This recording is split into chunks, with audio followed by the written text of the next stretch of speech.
Subscribe करें हमारे YouTube channel साधना gold को और पाएं वीडियो सबसे पहले।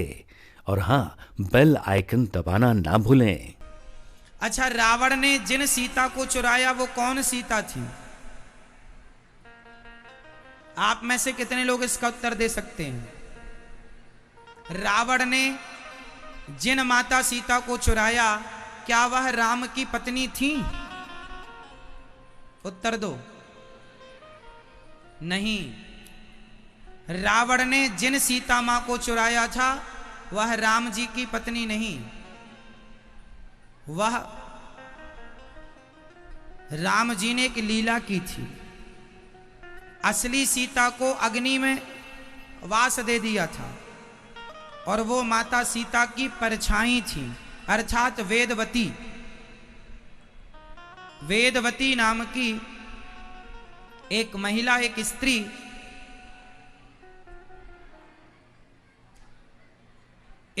स्त्री जो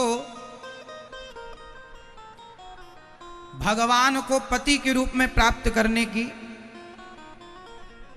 कोशिश कर रही थी, तप के माध्यम से तप कर रही थी और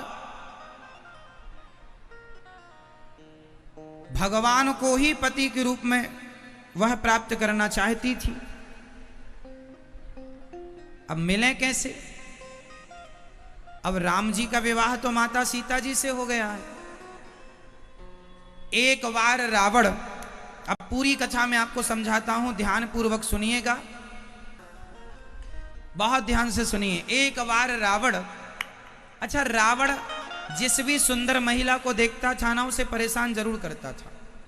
एक दिन रावण हिमालय की तरफ चला गया, तो वहां पर एक सरोवर के तट पर माता वेदवती अपने बाल खोलकर और तपस्या में मग्न थी।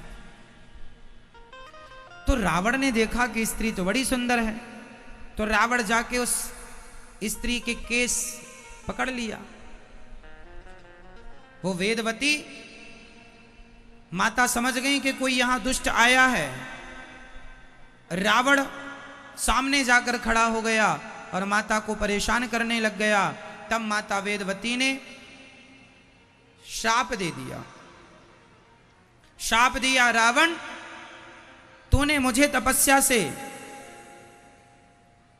मेरी तपस्या को तूने भंग किया है, जा मैं तुझे शाप देती हूं, आज के बाद तूने किसी स्त्री को उसकी मर्जी के बिना यदि तूने उसे टच किया, तेरा विनाश हो जाएगा। रावण चरणों में गिर पड़ा, हे मां क्षमा कर दो, मैं अपराधी हूं, मैं समझ नहीं पाया आप कौन हैं।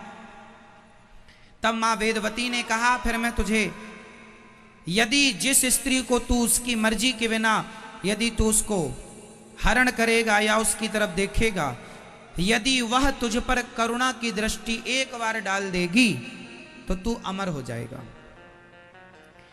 वही वेदवती, उस वेदवती मां ने कहा कि तूने मेरी तपस्या भंग की है, तेरे विनाश का कारण मैं ही बनूंगी। वह माता वेदवती जब राम जी जंगल गए, चित्रकूट से पंचवटी गए, तो वहां राम जी ने माता सीता से कहा कि आप कुछ दिन के लिए अग्नि में वास कीजिए, मैं अपनी कुछ लीलाएं कर लूं। तो असली सीता अग्नि में प्रवेश करा दी राम जी ने, और जो वेदवती थी वह अग्नि से उन्होंने प्रकट करा ली, जो माता सीता की परछाई कह दो या वेदवती माता कह दो। तो रावण जिन सीता को चुराया वह वेदवती थी और ले गया। इसलिए रावण कहता है, एक बार बिलोक मम ओरा, एक बार हमारी तरफ देख लीजिए, क्योंकि एक बार कृपा की दृष्टि पड़ जाएगी तो रावण अमर भी हो जाएगा। इसलिए कहा गया कि एक बार हमारी ओर देख लीजिए, इसलिए कहा गया है कि एक बार हमारी तरफ देख लीजिए। तो रावण ने जिन माता सीता को चुराया वह माता सीता माता वेदवती थी। असली सीता तो अग्नि में वास करा दिया था भगवान राम ने। यह बात रामचरितमानस में लिखी है, इतना तो लिखा ही है कि अग्नि में माता सीता का वास करा दिया। इसलिए कुछ लोग कहते हैं कि जब रावण के यहां से आए तो राम जी ने माता सीता की अग्नि परीक्षा ली, अग्नि परीक्षा नहीं ली। राम जी को पता था कि सीता अग्नि की तरह पवित्र हैं और गंगा की तरह पवित्र हैं। अग्नि परीक्षा नहीं, वह माता सीता की वापसी थी। अग्नि में गई। अब ये जो वेदवती माता थी ना, इन वेदवती माता को जब रावण के यहां से रहकर आई, राम जी से मिली, तो राम जी से इन्होंने कहा, हे प्रभु, मैंने अभी आपकी पत्नी का अभिनय किया है। अभी मैं आपकी पत्नी हूं नहीं, मैंने सिर्फ आपकी पत्नी होने का क्या किया है? अभिनय। अब मुझे आप पत्नी के रूप में स्वीकार कर लीजिए। राम जी ने कहा, इस युग में नहीं, मैं कलयुग में आऊंगा, तब तुम्हें अपनी पत्नी के रूप में स्वीकार करूंगा। वही वेदवती इस कलयुग में माता पद्मावती बनती हैं। और आप पीछे देख रहे हैं तिरुपति बालाजी को, इनका नाम है श्रीनिवास, जो वेंकटेश भगवान है। तिरुमला पर्वत पर आप कभी नाम सुना है तिरुपति बालाजी का?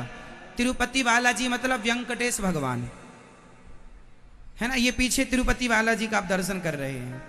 तो तिरुपति बालाजी जिनका नाम है श्रीनिवास, उनका विवाह माता वह सीता ही जो अग्नि में प्रवेश, अग्नि से निकली थी, पद्मावती बनकर आई, वह वेदवती ही पद्मावती बनकर आई और भगवान तिरुपति बालाजी से उनका इस कलयुग में विवाह हुआ। ये कथा तिरुपति बालाजी की कथा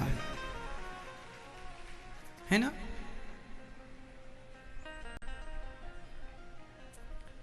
तो ये कथा है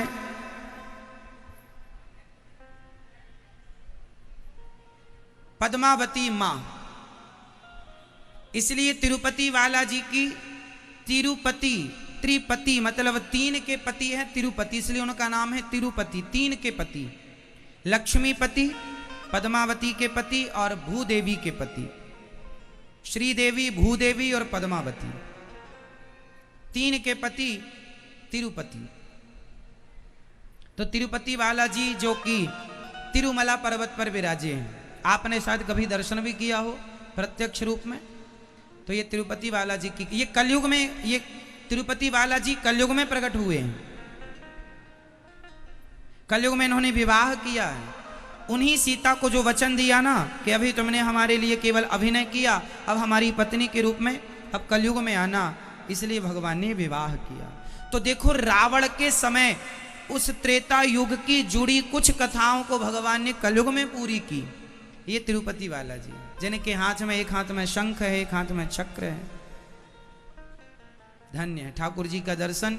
अब देखो, हम लोग तिरुपति बालाजी जाएं तो 2 दिन लगता है, 4 दिन लगता है, लेकिन मन से, भाव से तुरंत पहुंच जाओ, तिरुपति बालाजी के चरणों में लेट जाओ, तुरंत उनके गले लग जाओ, तुरंत भाव से, मन से चरण छू के आ जाओ, तुरंत आ जाओ, 1 मिनट के भीतर, कोई खर्चा नहीं। मन से काम कुछ भी करो, कहीं रहो, मन भगवान के चरणों में रहे, यही तो भक्ति है, यही भक्ति है। कहां भी रहो, कुछ भी करो, काम करते रहो, नाम जपते रहो, मन से गोविंद गोपाल। तो रावण ने जिन माता सीता को चुराया, वह असली सीता, वह अग्नि में समाई थी असली सीता, और वह माता सीता की केवल परछाई वह वेदवती माता थी। समझ में आ गई बात?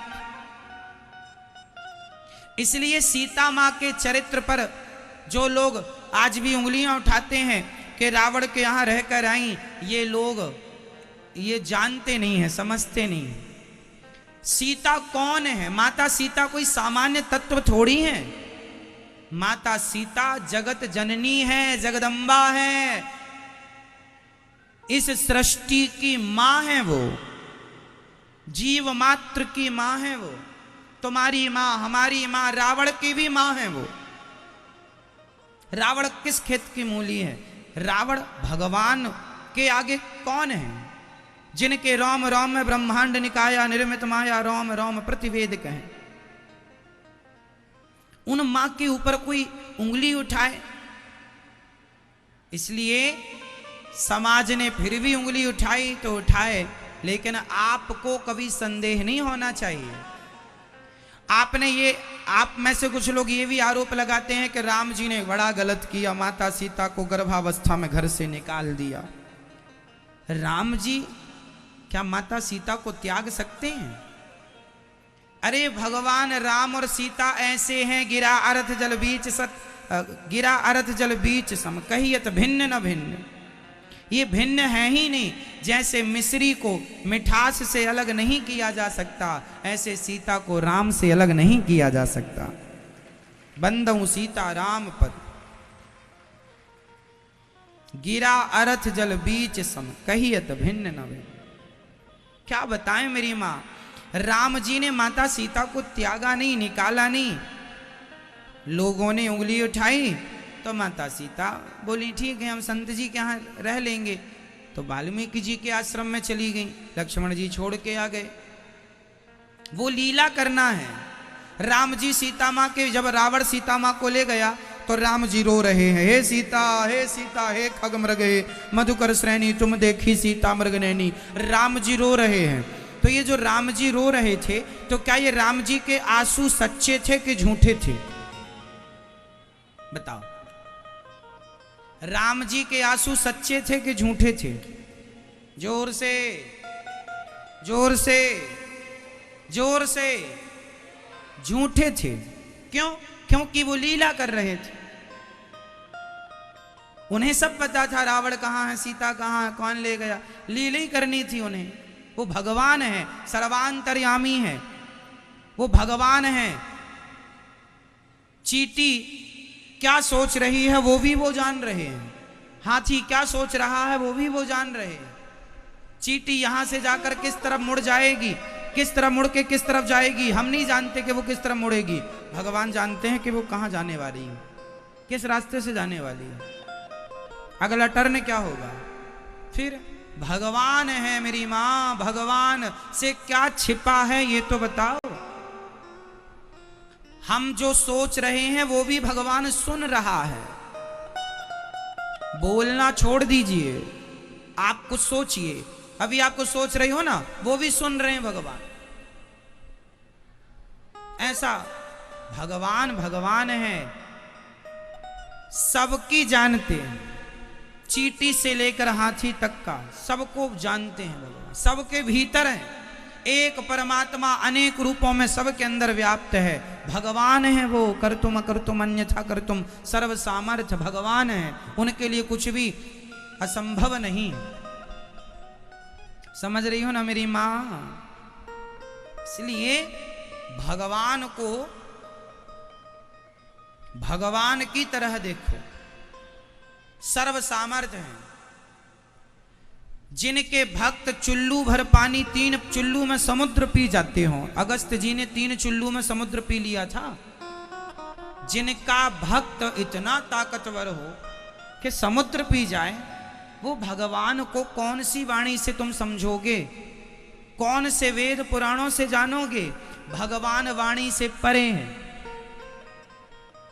भगवान सोच से परे हैं। ना किसी की बुद्धि वहां तक जा सकती है, ना कोई वहां तक विचार कर सकता है। ईश्वर अतर्क हैं, ईश्वर समुद्र से भी गहरे हैं, आकाश से भी ऊंचे हैं। भगवान है वो।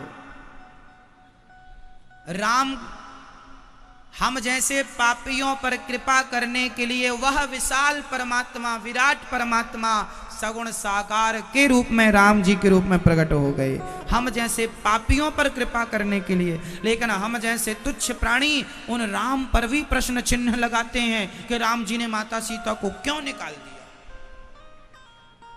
अरे वो जो कर रहे हैं उसके पीछे कोई ना कोई बहुत बड़ा उद्देश्य है। भगवान पर प्रश्न चिन्ह लगाने वाले हम कौन होते हैं? हम कौन होते हैं?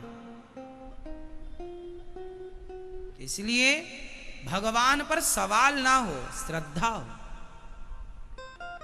भगवान को आप नहीं जान सकते। भगवान कृष्ण के बारे में लिखा है कि भगवान ने अग्नि का पान किया था, अग्नि पानी की तरह पी गए थे। अब बताओ कौन इंसान पी सकता भैया आग को? तो जो परमात्मा अग्नि पी जाए, जो परमात्मा एक उंगली से पहाड़ गोवर्धन गिरिराज जी को उठाए, उस परमात्मा को तुम्हारी हमारी बुद्धि कितना जानेगी? उसे आप कितना जान लेंगे? कितने बड़े बुद्धिमान हैं आपके उस परमात्मा को जान लेंगे? कितना जानते हैं आप? आपको कितनी भाषाओं का ज्ञान है? 1 भाषा, 2 भाषा, 5 भाषा, 10 भाषा? अरे भगवान तो इस धरती पर चींटी की भाषा, हाथी की भाषा, चमगादड़ की भाषा, भारतीयों की भाषा, चाइना के लोगों की चाइनीज भाषा, इस धरती पर जितनी भाषा जितने जीवों के द्वारा बोली जाती है, सारी भाषाओं का ज्ञान भगवान को है। सबकी जानते हैं। हाथी की भाषा, हाथी क्या कह रहा, वो क्या कहना चाह रहा, चींटी क्या कह रही, क्या कहना चाहती, भगवान है, सब जानते हैं। उन्हें आप हम क्या जानेंगे, कितना जानेंगे? इसलिए उन पे विश्वास किया जाए, महसूस किया जाए कि वो हमारे आसपास हैं, उन्हें उनका अनुभव किया जाए, मन से उन तक पहुंचा जाए। हाँ, इसलिए भाव जरूरी है, श्रद्धा जरूरी है। हम क्या जानते हैं? इसलिए भगवान पर कोई टीका टिप्पणी ना हो।